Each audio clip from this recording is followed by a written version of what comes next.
BigCountryPreps.com. I'm Evan Wren, and this is the Countdown to Two-A-Days series.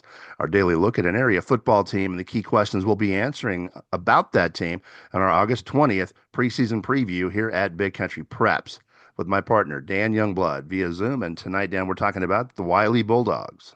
Yeah, and this is a Wiley program that won a district championship last year, has won district titles two of the last 3 years, been a solid playoff team through that whole stretch, and I think they're expecting a similar type team this year. They did lose 44 Letterman, which sounds like a massive number, and it is, but this is a program with a lot of players in their program. They returned 33 Letterman, so a lot of kids back who got playing time last year, even though only five of those on offense and two of those were starters.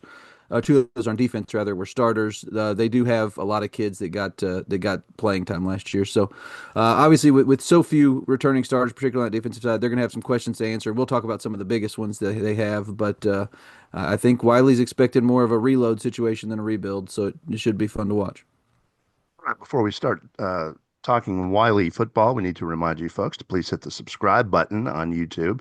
It's free. And then after that, hit that little bell, and you'll get notifications each and every time that we post a video there. All right, Dan, with that, time to talk Wiley football and some of the key questions we're going to have about this ball club coming into 2025. Go ahead and fire away. Yeah, I mean the first one, and we kind of touched on this at the beginning. When you graduate 44 players, including a lot of starters, you're going to have some big holes to fill, and the biggest one maybe at that quarterback position, where Bear Ming was a really good player for them the last 2 years. He's moved on, leaving a hole at that quarterback position. So my questions is what are they going to look like there? Bo Cates, a guy who plays linebacker for him, one of their two returning starters on defense, was their backup last year. He'll be given an opportunity. And then he's going to be in a competition there as well with Jaden Carlskent, who was their JV quarterback last year. So I'm just interested to see kind of who runs with that role and what they look like, because that was such a strength for them, particularly last year. Their offense really got rolling. I'm interested to see what their quarterback situation will look like this year. One big thing, they got Julius Lane, big time running back, who was having a great season before blowing out his knee last year. He's back. That's going to be a huge weapon in the run game. And then Dylan Regala is a really nice receiver. So there will be some weapons for the quarterback, but that is going to be a hole, and it's going to be interesting to see how they fill it. You look at the people that they lost and sheer volume of people that Wiley lost, 44, Hmm. players graduating. And we've seen this, though, before at Wiley, which never ceases to amaze me.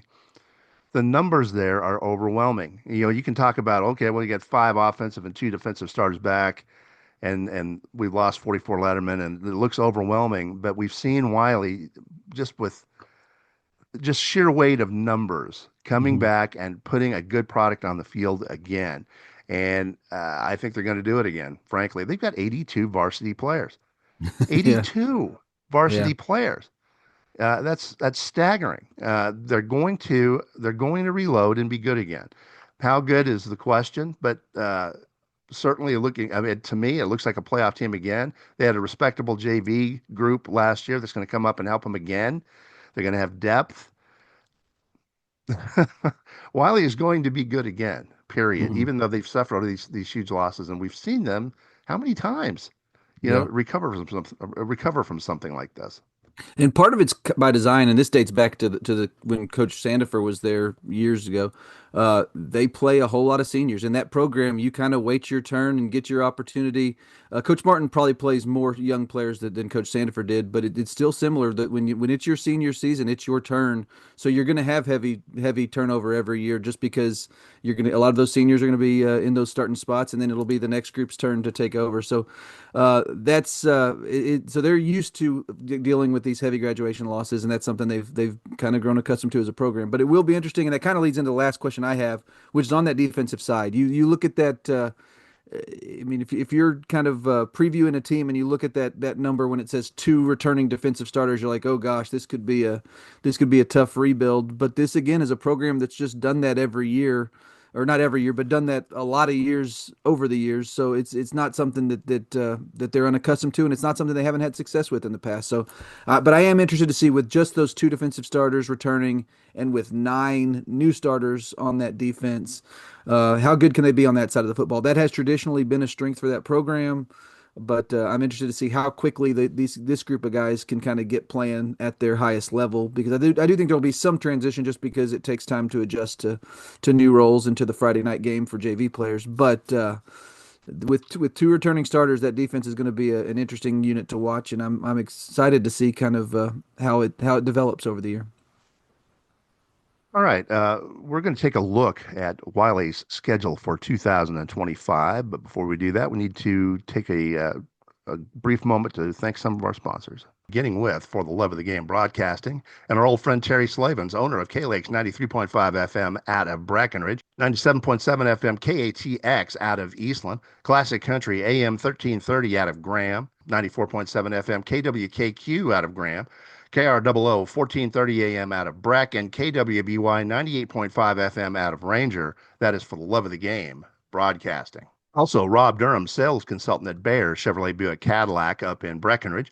If you're in the market for a new vehicle or a used vehicle, call Rob. He's one of the nicest guys you'll ever want to meet. Give him a shout at 254 559 2266. That's Rob Durham up at Bayer Chevrolet Buick Cadillac in Breckenridge.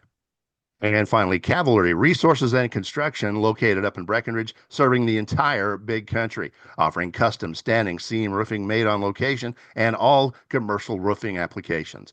Give Kobe Walker a shout at 254 246 5546. That is Cavalry Resources and Construction in Breckenridge. All right, with that, we're going to take a quick look at the schedule for Wylie in 2025. We'll start with the non-district portion.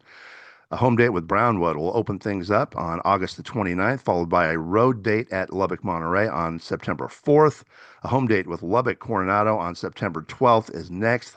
And then their last non district game will be at that nice new stadium in Stephenville on September the 19th. Yeah, well, one thing I love about the Wiley non-district schedules, they've kept those series with Brownwood and Stephenville. Those are really fun games every year, and I'm looking forward to them again this year. After that Stephenville trip, they will come home to they will open district with another road date at Wichita Falls Legacy on September 26th before hosting Cooper for a rivalry game on October 3rd. They'll then hit the road again for Amarillo Paladuro on October 10th. Come home to play a big game against Wichita Falls Memorial on the 17th of October. Have their open date on the 24th. Go on the road for another big game at Lubbock Cooper on Halloween night, and then they will wrap up their district schedule at home against Plainview on November 7th. Game of the year, Dan, as you see it. What's the most important date for Wiley on its schedule? I'm going to go games of the year in this case, and I'm going to go those two games that sandwich their open date, and that's that home game against Wichita Falls Memorial and that road date at Lubbock Cooper, because I think those will be the two games that decide whether they're in the district title race or not. Even though they've had all the losses they have due to graduation, they're still hoping to challenge for a district title again. That's something that they kind of has set as a goal every year and an expectation to compete at that level. And I think that's those two games. Will be the big ones. But there are some other. This is a tough schedule. I mean, this is a tough district. Cooper's going to be a quality team. Paladuro's going to be a quality team. Plainview's going to be improved. Honestly, if you Legacy is still struggling, that's the one layup on your schedule. Every other game's going to be tough. So it's going to be a fun schedule to follow. I don't disagree with you in terms of what, the game of the year, but I tell you what, it's interesting to see how quickly that game with Cooper has become an annual. Yeah. That's a rivalry hmm already. That's become big and a fun game, really, for both sides. Yeah, and I think that's a big game for Cooper. I mean, they're going to come in there because they've got Memorial, Wiley, and Lubbock Cooper right off the bat to start district, so that's going to be a huge game for them. But yeah, it's going to be a fun one too. This whole schedule's fun. This is a really fun district, in my opinion. All right, and that just about wraps up this edition of the Countdown to Two-A-Days series, the Wylie Bulldogs. But a quick reminder, August 20th is the big day here at Big Country Preps. That's the day we release our annual preseason football preview. It is the most comprehensive look at Big Country high school football of any media source, either in our area or statewide for that matter.